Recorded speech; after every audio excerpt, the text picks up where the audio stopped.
Thank you for joining us for our two modules. It's leadership and purchasing and supply. The modules, the syllabuses are the same, so this video will suffice for both modules. Those who have been attending lectures, this will be very old for them, and it will be mostly like a revision. So I'm going to be emphasizing the high points of the module where you expect to be examined on, and also the important things for you to know regarding leadership. So the first thing is our first learning outcome, which is on leadership, where we look deeper into the concept of leadership, its definition, or what is leadership. It is a process of social influence which maximizes the efforts of others towards the achievement of a goal. Just from this definition, there are four key elements that we can talk about. Leadership stems from social influence, not authority or power. Leadership requires others, and that implies they don't need to be direct reports. And also there's no mention of personal traits, and it includes a goal, and it's not influenced with no intended outcome. So if you look at the nature of leadership, it expands on what we have just discussed today.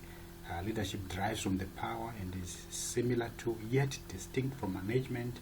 In fact, leadership and management are different. I think we've emphasized this even in our lectures, that those are two different things. Leadership is essential for managing. In other words, for you to be a good manager, you need to be a leader. As we mentioned, someone can be a leader without necessarily being a manager, but someone can be a manager without being a leader, you see. But it's always good for one to be a manager and have good leadership skills, and that's why it's important for us to study leadership. Also, leadership and motivation are closely interconnected, which means leaders are able to motivate. And also the essence of leadership is followership, which means for you to be a leader, you need to have followers, willing followers, people that follow you because of your influence. And also leadership involves an equal distribution of power between leaders and group members. So the leader always has more power than the followers or the group members. And also leaders can influence the followers' behavior in one way or the other. Then the leader must coexist with the subordinates or followers and must have a clear idea about their demands and ambitions. And also leadership is to be concerned about values and also in the issues of ethics. You see, then leadership is a very demanding job, both physically and psychologically. So leaders, it's good to be a leader, but it also comes with a lot of hard work, so to say. Then we look at the elements of leadership. The first one we said is transparency. You have to be as open as possible. You see, your leaders have to put this is the basis for trust, as we shall see in the next point. Then also learn from failure. You need to accept your mistakes, and your mistakes should be a source for you to do better next time, or it should be a learning platform. When you make mistakes, you should have the vigor and the willingness to correct them. Then there's also the issue of trust. You need to be trustworthy. One of the core principles of leadership is trust, because without trust, people cannot follow you, you see. Then also confidence. You need to be a confident person. No one wants to follow someone who doesn't have confidence. So a good leader embodies confidence. No one will follow a leader that isn't self-assured, and people can see through a facade of confidence. So you need to be confident, and confidence coming from knowing what you're doing, and also being sure of where you're going. We're going to see that as we discuss the powers of leadership. Then also decisiveness. You need to consider options and make a decision, and stick to that decision. So if you're going to be wavering between 2 or 3 opinions, then you can't be an effective leader. Then also humility. You need to be a humble person. Humbleness opens doors for a lot of things. You'll be able to accept corrections. You're able to accept when you have done wrong. You're able to lower yourself down to the level of your subordinates or those ones that you are leading. Then also creativity. It's very important to be creative, especially when it comes to problem solving, and also making sure that your group is intact. Then also We look at leadership and power. So there are 6 types of powers that leaders can have. We talked about legitimate power, also known as position power, official power, which comes to the leader when the organization's authority is accepted. So that's the first one. Then the second one is charismatic power. This is a power of personality which comes from each leader individual. This is the power of attraction or devotion. They deserve one person to admire another. That's charisma, you see. So then the third one is expert power, which is simply comes from the authority of knowledge. It's those specialized skills or learning that one has that gives him expert power. In other words, you'll be more of a specialist in a field than your subordinates, and because of that you wield power over them. Then also reward power, this also comes from authority. Same applies with the legitimate power, so they go more or less hand in hand. So in terms of reward power, you are able to reward good behavior and also punish bad behavior. Same applies with rewarding good performance and punishing poor performance. Then coercive power again comes from authority. It is the ability to threaten or punish. That I can give tangible punishments like dismissal, demotion, and all those things. Then also they've got political power. This comes from the support of a group. It arises from a leader's ability to work with others and social systems to gain their allegiance and support. So in other words, it's a game of numbers. You see, the more people follow you, the more power you get. So those are the key elements or the key things that one needs to understand the first learning outcome. The first one, you need to understand what leadership entails. What is leadership? And the second thing is the nature of leadership. Then also the elements of leadership. Then we also discuss leadership and power. So all those are potential questions that can be asked in assignments or in exams. Then we go to the second learning outcome, which talks about the comparisons of leadership and management. You see, as we said in the beginning, leaders, they one can be a leader without being a manager. Then a manager can be not someone can be a manager but does not necessarily have leadership skills. You see, but we said it's always excellent for a manager to have leadership skills, and that is what this module seeks to drive in you guys as the leaders of tomorrow.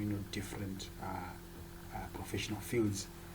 So what do managers do? So a manager is a member of an organization with the responsibility of carrying out the 4 important functions of management: planning, organizing, leading, and controlling.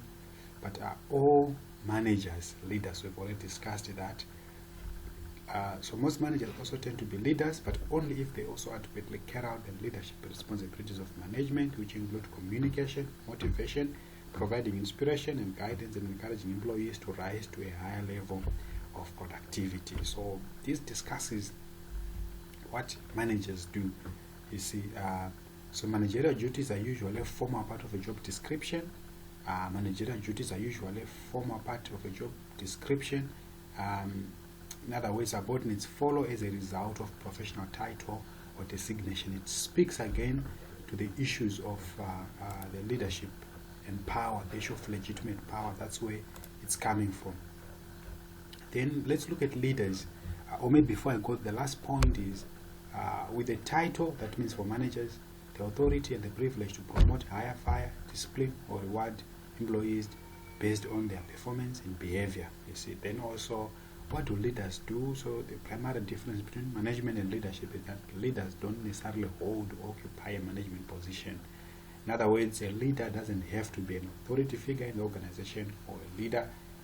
In other words, a leader can be anyone. So that's the biggest difference. So leaders, they motivate, they're influential, they drive people towards a certain goal or a certain vision. You see, so that's leadership. And their power or their leadership is not necessarily formal. You see, but they have the influence. Then we look at the traits that a manager possesses. They've got the ability to execute a vision, the ability to direct, process management, and also people focused. You see, whereas a leader has got a vision. So a leader knows where they stand, where they want to go, and tend to involve the team in charting a future path and direction. Then also they are honest, integrity. Then the third thing is inspiration, communication skills, ability to change. So these are very key traits that leaders have. Then there are also three important differences between a manager and a leader. So a leader invents or innovates while a manager organizes. And the second thing, a manager relies on control, whereas a leader inspires trust. And a leader asks the questions what, why, whereas a manager leans more towards the questions how and when. You see, so they not perfectly explain what those three things mean. There's also the three tests that Vinod Nair came up with in one of his articles called The Three Differences Between Managers and Leaders. So the first one is the counting value versus creating value. You see, where managers count value and leaders create value. And the second thing was circles of influence and circles of power. Leaders have got what we call circles of influence. They've got influence, whereas leaders, because of their legal authority, which comes from their job description, they create what we call circles of power. Then also there's leading people versus managing people. So in other words, leaders, they lead people, they influence people to achieve things. Whereas managers, they manage people so that they achieve certain set objectives. You see, so those are the three sets or the three tests that Vinod Nair came up with. So it's very important to be aware of those. Then this table briefly gives a summarization of the important differences. It's also a good table. After you've discussed, then you give this as a summary. It's not a good idea for you to just present this table as an answer to a question. You see, I would always advise you to provide a discussion first, then after discussion, then you can put that at the end. Then we looked at the trait theory of leadership and its characteristics. So when we looked, we said that there are certain traits or characteristics that leaders are observed to have. That's what the trait theory of leadership says. Some of these traits include communication, integrity, accountability, empathy, humility, resilience, vision, influence, positivity, delegation, confidence, and I also even gave you a link to click for you to be able to access further explanations of these characteristics. It's also a key question that can be asked, so you need to really read there, click there and read more information. What you do, you just press your control key and then you click. That is if you're using a computer, or if you're using a touch device, you can just touch there, says click here, that here, then you will get the notes. And also there's a behavioral approach to leadership. So in this part, the most important one that you need to know is the Michigan studies. So the Ohio State University Leadership Studies, we've done them in the mid-semesters and all that. But now going forward, I want you guys to only master the Michigan studies because it's one of the key behavioral theories of leadership. It was done at the University of Michigan slightly after the World War II. It was done. It comes up with two distinct styles of leadership: the production-centered leadership and the employee-centered leadership. So you need to be able to describe these two leadership styles. The production one, its main characteristics are that it's rigid, just with rigid work standards and procedures and rules, close supervision for subordinates, technical aspect of the job. Employees were not to be considered as human beings, but as tools to accomplish the goals of the organizations. That's the first one. So we need to mention all those things. Then also the employee-centered leadership. This style is also known as the relation-oriented leadership because it emphasizes on human relations. So it's literally an opposite of the production-centered. So if you look at it, it says to treat subordinates as human beings, to show concern for the employees' needs, welfare, and advancement, to encourage employee participation in goal setting and in other work-related decisions, to help ensure high performance by inspiring respect and trust. So we also need to discuss these main findings. These studies found that both the styles of leadership lead to increase in production, but it was slightly more in the case of production-oriented leadership. So, and also the production-centered leadership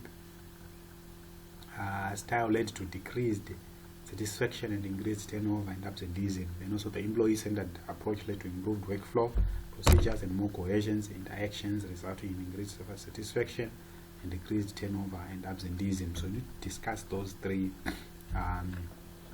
findings. Those are the key findings from these studies.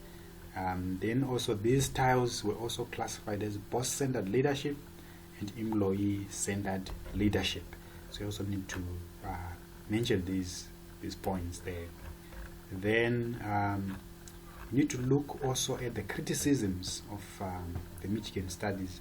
These studies fail to determine whether leadership behavior is a cause or effect. That means employee-centered leadership makes the group productive, or the productivity of the group induces the manager to be employee-centered. So these are some of the gray areas in this Michigan study.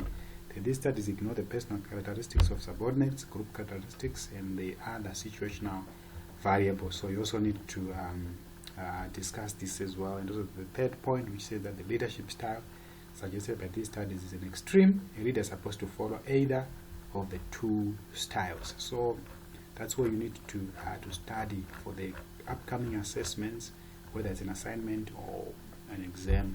The Michigan studies, that's what you need to focus on in terms of behavioral. The Ohio State University or Iowa State University, you just need to read it for your own further information, but we're not going to assess it any further. I think we've already done an assessment of it already. Then learning outcome 3, we looked at leadership theories.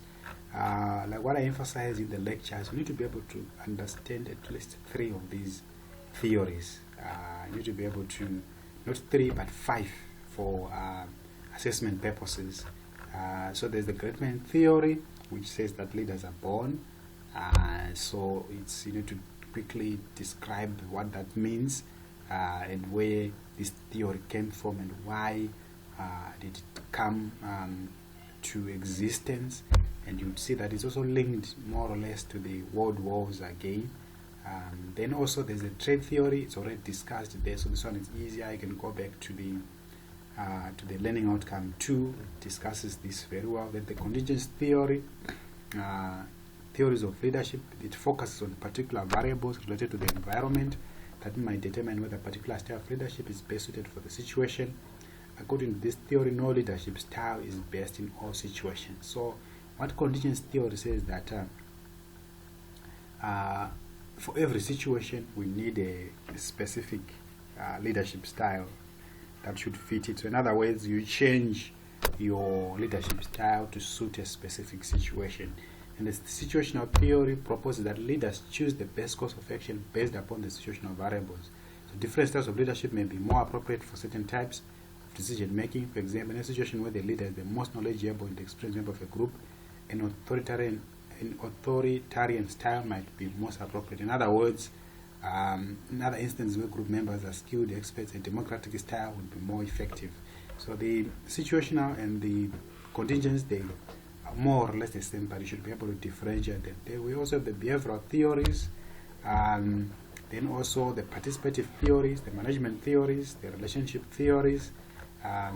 So you need to be able to pick, to be able to explain at least 5 of those. Then we also have the Fiedler's contingence theory. It's one of the most important theories in terms of contingence or in terms of leadership theories. So what Fiedler did, he came up with a model that he used to describe leadership. So this model has got 2 dimensions. The first one is the leadership style. The second one is the situational variables. In other words, he says that the leadership style has to fit the situation. You see, so if the leadership and the style, the leadership style and the situation matches, then you can expect a better outcome. But if those 2 are different, then there's a problem. So you need to be able to understand this as well.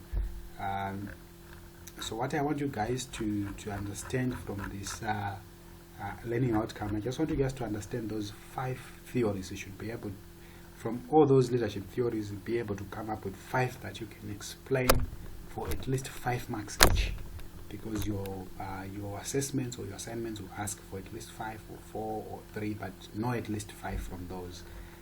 Fiedler's theory, I think we've already touched on it, so I'm not going to ask it again, but it's good for you to revisit it if you've forgotten about it, because it's good for your knowledge that you can use even after you've done with your studies. Then we'll go to learning outcome 4. The leadership and power, we did talk about that, so I won't really go through that again. It's the same content. And then I want to talk about the issues of accountability. We talked about the 4 strategies of a leader that the leader can use to be more accountable. The first one, accountability starts with honesty. That's the first one. You need to be honest for you to be an accountable leader. Then also you need to be able to apologize. Then you also need to be able to seek input from others. Then the fourth one, leaders do not avoid responsibility, they do not procrastinate, and they do not under or over commit. Those are the 4 things that a leader can watch out for them to be an effectively accountable leader. So those are the 4 elements or the 4 strategies that needs to be used. Then the delegation. What is to delegate? Is the act of assigning a responsibility, often in the form of a task, to a lower level employee. Effective delegation, make sure your team is ready for the responsibility. That's the first thing. Set solid deadlines, explain everything you can right away, keep an open door and an open mind, set up project check-ins. If something is going wrong, take action. So those are the elements or the things that make up effective delegation.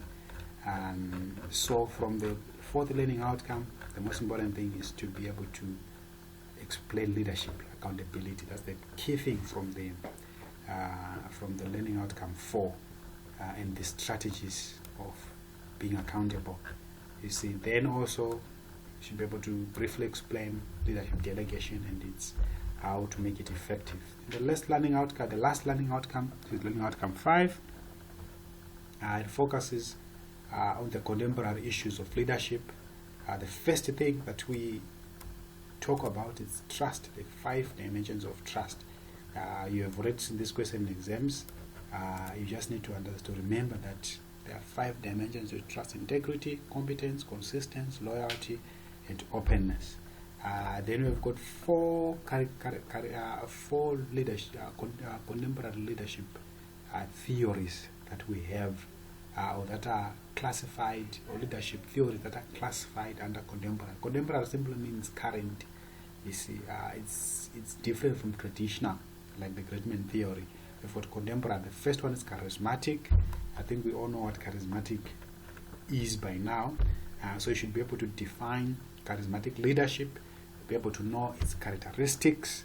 How do we identify charismatic leadership or charismatic leaders?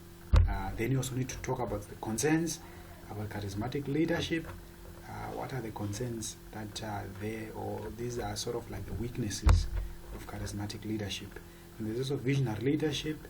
Then there are 7 traits of visionary leaders: favorable toward innovation, resilience, strategic thinker, intelligent risk takers, skilled communicators, expert organizers, intensely focused and enthusiastic. Those are the key defining traits for visionary leaders. That's the second one.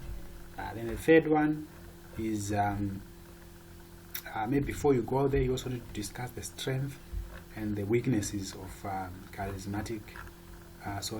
visionary leaders.